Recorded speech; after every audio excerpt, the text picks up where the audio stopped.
मुंबई के चकाचौंध भरी दुनिया में शानिया वर्मा का नाम अक्सर लग्जरी, फैशन और बेफिक्री का पर्याय था। वो एक ऐसे परिवार से ताल्लुक रखती थी जहां दौलत पानी की तरह बहाई जाती थी और अहंकार उनकी पहचान बन चुका था। उसकी आंखों में हमेशा एक ऐसी चमक रहती थी जो दूसरों को छोटा महसूस कराती थी, खासकर उन लोगों को जो उसकी दुनिया से बाहर थे। पर क्या ये चमक हमेशा ऐसी ही रह सकती है? क्या एक ऐसी लड़की जो सिर्फ पैसों और रुतबे की भाषा समझती थी, कभी किसी ऐसे लड़के के लिए अपना दिल दे सकती थी जिसे उसके परिवार ने हमेशा एक बोझ समझा, एक अजनबी की तरह रखा? क्या ये संभव था कि एक दिन वो उसी अनाड़ी लड़के की रोमांटिक दुल्हन बन जाए और अपने सारे गुरूर को पीछे छोड़ दे? ये कहानी है एक ऐसे बदलाव की, एक ऐसे प्यार की जो समाज की बनाई हर दीवार को तोड़ गया। नमस्ते दोस्तों और श्रोताओं, आपके पसंदीदा कहानी चैनल पर आपका स्वागत है। आज हम आपके लिए लेकर आए हैं एक ऐसी प्रेम कहानी जो आपके दिल को छू जाएगी। हमारी कहानियों का पूरा अनुभव लेने के लिए हेडफोन का इस्तेमाल जरूर करें। और हाँ, अगर आपने अभी तक हमारे चैनल को सब्सक्राइब नहीं किया है तो अभी करें और इस परिवार का हिस्सा बनें। शानिया वर्मा मुंबई के सबसे अमीर उद्योगपति श्री वर्मा की इकलौती बेटी थी। उसकी दुनिया डिजाइनर कपड़ों, महंगी कारों और विदेशी छुट्टियों तक सीमित थी। हर सुबह वो अपने आलीशान कमरे से उठती, जहां से अरब सागर का खूबसूरत नजारा दिखता था। उसकी जिंदगी में हर चीज परफेक्शन से भरी थी, सिवाय एक चीज के, रोहन। रोहन शानिया का दूर का चचेरा भाई था। उसके माता पिता की एक दुखद दुर्घटना में मौत हो गई थी और तब से वो वर्मा विला में एक अनाथ की तरह रह रहा था। श्री और श्रीमती वर्मा ने उसे अपने घर में जगह तो दी थी, लेकिन हमेशा एक एहसान की तरह। रोहन के लिए वर्मा विला एक सोने का पिंजरा था, जहां उसे हर सुविधा तो मिलती थी, पर प्यार और सम्मान कभी नहीं मिला। वो घर के काम में हाथ बटाता, मम्मी जी श्रीमती वर्मा के छोटे मोटे काम करता और अपनी पढ़ाई भी जारी रखता। वो शांत, मेहनती और बेहद संवेदनशील था। उसकी आंखों में एक ऐसी गहराई थी जो अक्सर उसके आसपास के शोरगुल में दब जाती थी। शानिया को रोहन की मौजूदगी से हमेशा चिढ़ होती थी। वो उसे एक बोझ मानती थी, एक ऐसा व्यक्ति जो उसके परिवार की प्रतिष्ठा पर एक धब्बा था। मम्मी, ये रोहन हमेशा यहाँ क्या करता रहता है? शानिया अक्सर अपनी माँ से शिकायत करती। उसे कोई और काम क्यों नहीं मिल जाता? मेरे दोस्त जब आते हैं तो मुझे अजीब लगता है। श्रीमती वर्मा भी रोहन को ज्यादा पसंद नहीं करती थी, लेकिन सामाजिक दबाव के कारण उसे घर से निकाल भी नहीं सकती थी। जाने दे बेटी, बेचारा कहाँ जाएगा? कुछ दिनों की बात है, फिर कॉलेज खत्म हो जाए तो अपने आप कुछ करेगा। रोहन ये बातें सुनता था, लेकिन कभी जवाब नहीं देता था। वो जानता था कि उसका यहाँ होना सिर्फ एक मजबूरी है। वो अपनी भावनाओं को अपनी कविताओं और स्केच में व्यक्त करता था, जो वो अपनी एक पुरानी नोटबुक में लिखता था। उसकी दुनिया उसकी किताबों और उसकी कविताओं तक ही सीमित थी। एक दिन शानिया अपने कॉलेज के एक प्रोजेक्ट पर काम कर रही थी। ये एक जटिल आर्थिक विश्लेषण था और उसे समझ नहीं आ रहा था कि डेटा को कैसे व्यवस्थित किया जाए। उसने अपने दोस्तों से मदद मांगी, महंगे ट्यूटर्स को बुलाया, लेकिन कोई फायदा नहीं हुआ। वो अपने कमरे में झुंझला रही थी। रोहन, जो सीढ़ियों से ऊपर जा रहा था, उसने अनजाने में शानिया की बातचीत और उसकी परेशानी सुन ली। ये सब बेकार है, शानिया ने अपनी किताबों को फेंकते हुए कहा। मुझे समझ ही नहीं आ रहा कि ये इक्वेशंस कैसे सॉल्व होंगे।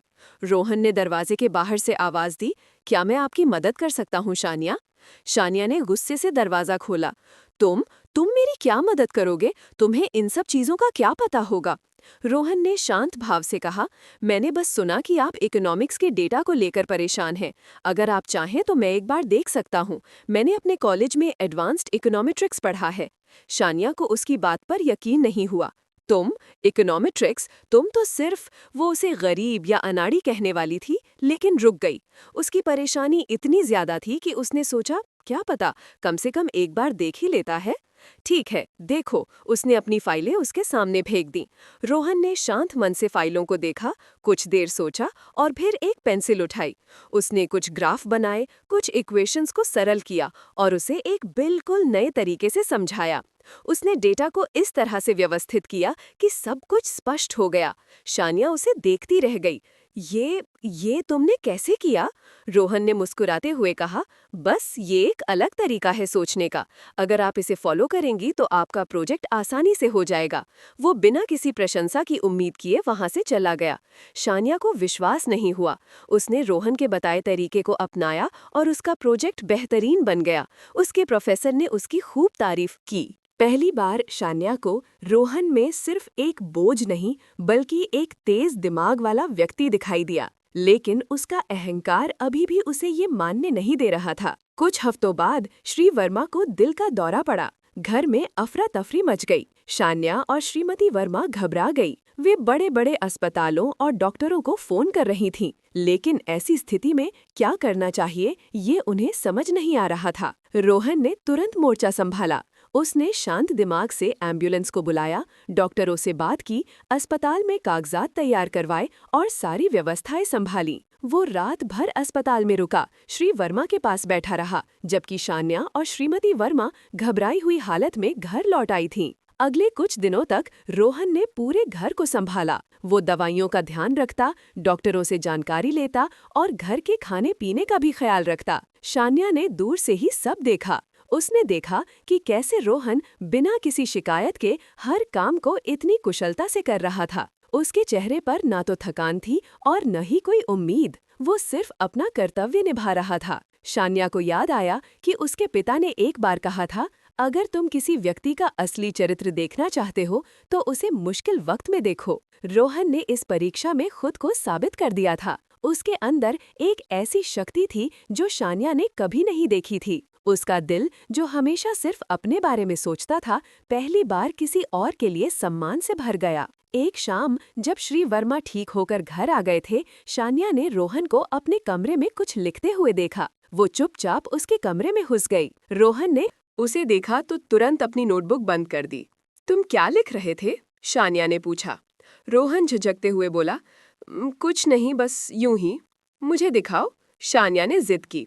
रोहन हिचकिचाया, लेकिन शान्या के चेहरे पर पहली बार उसे कोई गुस्सा नहीं बल्कि जिज्ञासा दिखी।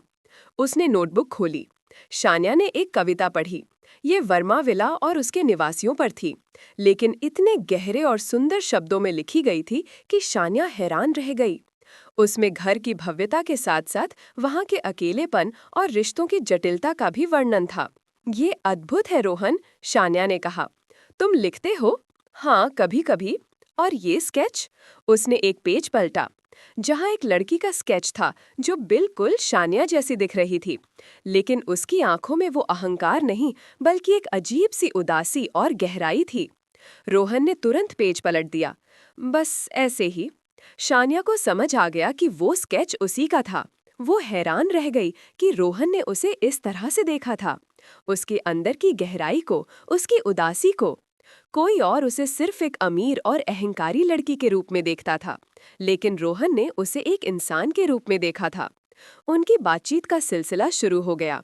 धीरे धीरे शान्या रोहन के पास बैठने लगी, उससे बातें करने लगी। वो उससे अपने कॉलेज की समस्याओं पर चर्चा करती, अपनी भविष्य की योजनाओं पर राय लेती। रोहन हमेशा धैर्य से उसकी बात सुनता और अपनी समझदारी भरी सलाह देता। शान्या को पहली बार किसी से इतनी गहरी और सार्थक बातचीत करने का मौका मिल रहा था। उसके दोस्त सिर्फ पार्टियों और गॉसिप पर बात करते थे, लेकिन रोहन उसे जिंदगी के गहरे पहलुओं से रूबरू कराता था। एक दिन शान्या के कुछ दोस्त उसने उसे एक महंगे रेस्तरां में डिनर पर बुलाया। शान्या ने अपनी सबसे खूबसूरत ड्रेस पहनी, लेकिन जैसे ही वो वहां पहुंची, उसने देखा कि उसके दोस्त उसके बॉयफ्रेंड राहुल के साथ मिलकर उसका मजाक उड़ा रहे थे। राहुल, एक बड़ा बिजनेसमैन का बेटा, हमेशा शान्या को नीचा दिखाने की कोशिश करता था। ओह शान्या, तुम अभी भी अपने डैडी के पैसों पर जी रही हो, कब खुद कुछ करोगी? शान्या को शर्मिंदगी महसूस हुई। वो उठकर जाने लगी, तभी राहुल ने उसका रास्ता रोक दिया। कहाँ जा रही हो डार्लिंग? मजाक तो अभी शुरू हुआ है। तभी रेस्तरां के दरवाजे पर रोहन खड़ा दिखाई दिया। वो किसी काम से उसी इलाके में आया था और उसे लगा कि शायद शान्या को लेने की जरूरत पड़ सकती है। उसने देखा कि शान्या परेशान है। बिना एक पल सोचे वो अंदर आ गया। राहुल, रोहन ने शांत आवाज में कहा, शान्या को जाने दो। राहुल हंसा। अरे, ये वर्मा विला का नौकर यहाँ क्या कर रहा है? तुम्हें किसने अंदर आने दिया?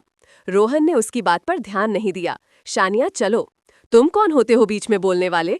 राहुल ने रोहन का कॉलर पकड़ लिया। रोहन ने बिना कोई प्रतिक्रिया दिए राहुल का हाथ हटाया। उसकी आंखों में एक अजीब सी चमक थी। तुम शानिया के साथ ऐसा व्यवहार नहीं कर सकते, वो तुम्हारी प्रॉपर्टी नहीं है। राहुल आग बबूला हो गया। उसने रोहन को मारने के लिए हाथ उठाया, लेकिन रोहन ने उसे पकड़ लिया और एक झटके में उसे पीछे धकेल दिया। राहुल जमीन पर गिर गया। रेस्तोरां में सन्नाटा छा गया। चलो शानिया, रोहन ने शानिया की तरफ हाथ बढ़ाया। शानिया ने बिना कुछ सोचे उसका हाथ पकड़ लिया और वे दोनों रेस्तोरां से बाहर निकल गए। गाड़ी में शानिया चुप थी, उसकी आंखों में आंसू थे।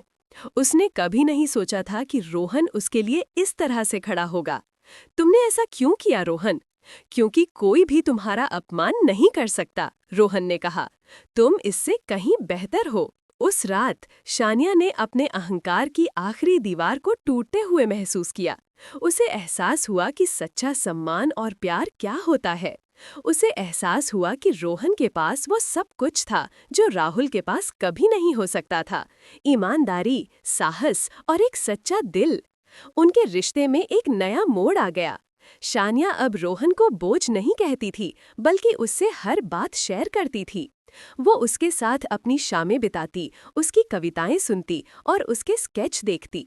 रोहन भी शानिया के बदलते व्यवहार से खुश था।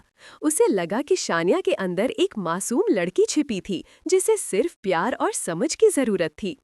एक दिन श्री और श्रीमती वर्मा ने शानिया के लिए एक शादी का प्रस्ताव रखा। ये राहुल का परिवार था, जो अपनी बेटी को एक बार फिर से राहुल के साथ जोड़ने की कोशिश कर रहे थे। श्री वर्मा को लगा कि ये शानिया के लिए सबसे अच्छा मैच है। शानिया, राहुल का परिवार हमारे बराबर का है।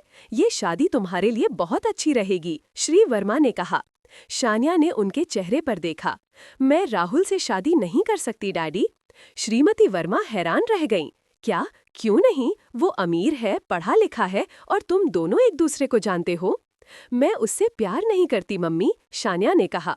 प्यार? प्यार क्या होता है? ये सब फालतू बातें हैं। शादी सिर्फ दो परिवारों को जोड़ती है, श्री वर्मा ने नाराजगी से कहा।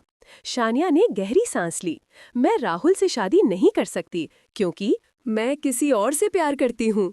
श्री और श्रीमती वर्मा के चेहरे पर गुस्सा और हैरानी एक साथ थी। कौन है वो? शानिया ने नजरें झुकाईं। रोहन। कमरे में सन्नाटा छा गया। फिर श्री वर्मा का गुस्सा फूट पड़ा। रोहन, उस अनाड़ी, उस बोझ से? क्या तुम्हारा दिमाग खराब हो गया है शानिया? तुम अपने परिवार की इज्जत मिट्टी में मिला रही हो। श्रीमती वर्मा ने कहा। उसने तुम्हें बहकाया है। वो सिर्फ हमारे पैसों के पीछे है। उसे तुरंत इस घर से निकाल दो। रोहन, जो पास से गुजर रहा था, उसने ये सब सुन लिया। वो अंदर आया। उसका चेहरा शांत था, लेकिन उसकी आंखों में दर्द और गुस्सा साफ झलक रहा था। मैं पैसों के पीछे नहीं हूं अंकल, रोहन ने कहा। मैं शानिया से प्यार करता हूं और वो मुझसे। तुम्हारी हिम्मत कैसे हुई उस पराई औरत से प्यार करने की? श्री वर्मा ने चिल्लाया। तुमने हमारे घर में पनाह ली और अब हमारी बेटी को बहका रहे हो। मैंने कभी किसी को बहकाया नहीं, रोहन ने कहा। शानिया ने मुझे खुद चुना है और प्यार कोई चीज नहीं है जिसे खरीदा या बेचा जा सकता है। ये सिर्फ एहसास है। बाहर निकलो मेरे घर से, श्री वर्मा ने गुस्से से कहा। अभी के अभी, और मेरी बेटी से दूर रहो। शानिया रोहन के पास खड़ी हो गई। अगर रोहन इस घर से जाएगा तो मैं भी उसके साथ जाऊंगी डैडी। श्री और श्रीमती वर्मा स्तब्ध रह गए। उन्होंने कभी नहीं सोचा था कि उनकी बेटी उनके खिलाफ जाएगी। तुम्हें क्या लगता है शानिया? श्री वर्मा ने कहा।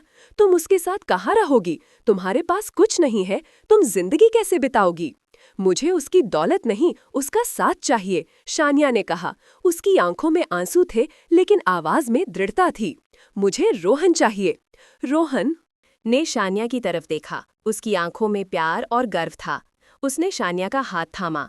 मुझे माफ करना अंकल आंटी, मुझे पता है कि आप मेरे बारे में क्या सोचते हैं, लेकिन शानिया मुझसे प्यार करती है और मैं उसे कभी धोखा नहीं दूंगा। तभी श्रीमती वर्मा ने एक अखबार का टुकड़ा रोहन के सामने फेंक दिया। और ये क्या है? अज्ञात लेखक आर की नई किताब ने मचाया धमाल। मुंबई साहित्य जगत में नया सितारा। ये तुम ही हो ना रोहन? रोहन हैरान रह गया। उसने कभी किसी को नहीं बताया था कि वो आर के नाम से कविताएं और कहानियां लिखता है और उसकी पहली किताब इतनी सफल हो गई थी। हाँ, ये मैं ही हूँ, रोहन ने कहा, लेकिन इसका मेरे और शानिया के रिश्ते से कोई लेना देना नहीं है। श्री वर्मा ने अखबार उठाया। क्या? तुम एक लेखक हो और तुमने हमें कभी बताया नहीं? मुझे किसी को कुछ साबित नहीं करना था, रोहन ने कहा। मैं बस अपनी दुनिया में खुश था और मेरे लिए मेरा काम मेरी पहचान है, ना कि मेरा बैंक बैलेंस। शानिया को भी ये बात नहीं पता थी। वो और भी ज्यादा गर्व महसूस करने लगी। श्री वर्मा ने गहरी सांस ली। उनकी बेटी, जिसने कभी पैसे के अलावा कुछ नहीं देखा था, आज एक ऐसे लड़के के लिए सब कुछ छोड़ने को तैयार थी जिसके पास सिर्फ अपना हुनर और एक सच्चा दिल था। और वो लड़का, जिसे उन्होंने हमेशा एक बोझ समझा था, आज एक सफल लेखक बन चुका था। उन्हें अपनी गलती का एहसास हुआ। शानिया, श्री वर्मा ने धीमी आवाज में कहा, क्या तुम वाकई में रोहन के साथ खुश रहोगी? हाँ डैडी, शानिया ने मुस्कुराते हुए कहा। उसके साथ मुझे वो खुशी मिलेगी जो मुझे कभी किसी और के साथ नहीं मिल सकती। श्रीमती वर्मा भी अपनी बेटी के बदलते रूप को देखकर हैरान थीं। उनकी अहंकारी बेटी अब एक समझदार और प्यार करने वाली महिला बन गई थी। कुछ हफ्तों बाद वर्मा विला में एक छोटे से समारोह में शान्या और रोहन की शादी हुई। ये कोई भव्य शादी नहीं थी, लेकिन प्यार और खुशी से भरी थी। शान्या ने अपने सबसे महंगे कपड़े नहीं पहने थे, बल्कि एक साधारण खूबसूरत साड़ी पहनी थी। उसकी आंखों में अब अहंकार की चमक नहीं, बल्कि प्यार और संतुष्टि की गहराई थी। वो बड़लोक मामार अहंकारी में अब अनाड़ी चेले रोमांटिक बहू बन चुकी थी। उसने अपनी जिंदगी के सबसे बड़े सच को समझा था कि सच्चा प्यार दौलत या रुतबे का मोहताज नहीं होता। रोहन ने अपनी कविताओं में शानिया के लिए एक नई कविता लिखी थी, जिसमें उसने उसके बदलते रूप और उनके अटूट प्रेम का वर्णन किया था। शानिया और रोहन ने एक साथ एक नई जिंदगी शुरू की। रोहन की किताबें सफल होती गईं और शानिया ने उसे हर कदम पर सपोर्ट किया। उसने अपनी पुरानी दुनिया छोड़ दी थी और उसे कोई अफसोस नहीं था। वो अब एक ऐसी महिला थी जो अपने पति के साथ हर पल को संजोती थी, हर छोटे सुख में खुशी ढूंढती थी। उनके माता पिता ने भी धीरे धीरे रोहन को अपना लिया। उन्होंने देखा कि शानिया कितनी खुश थी, कितनी बदली हुई थी। उन्हें अपनी बेटी के लिए गर्व महसूस हुआ, जिसने अपने प्यार के लिए सब कुछ दांव पर लगा दिया था। शानिया ने कभी नहीं सोचा था कि एक दिन वो उस लड़की की हो जाएगी जिसे उसने हमेशा नफरत की नजरों से देखा था। लेकिन प्यार ने उसे बदल दिया था। उसने उसे सिखाया था कि जिंदगी का असली सुख दौलत में नहीं, बल्कि सच्चे रिश्तों और प्यार में होता है। और वो, जो कभी सिर्फ एक अहंकारी लड़की थी, अब रोहन की सबसे रोमांटिक और प्यारी पत्नी बन चुकी थी। तो दोस्तों, ये थी शानिया और रोहन की कहानी। प्यार की एक ऐसी गाथा जो ये सिखाती है कि सच्चा प्यार हर दीवार को तोड़ सकता है और सबसे अहंकारी दिलों को भी पिघला सकता है। अगर आपको ये कहानी पसंद आई हो तो इसे लाइक करें, कमेंट में अपने विचार जरूर बताएं और हमारे चैनल को सब्सक्राइब करना न भूलें, ताकि हम आपके लिए ऐसी ही और दिल छू लेने वाली कहानियां लाते रहें। हम जल्द ही मिलेंगे एक नई कहानी के साथ। तब तक के लिए अपना और अपनों का ख्याल रखें। धन्यवाद।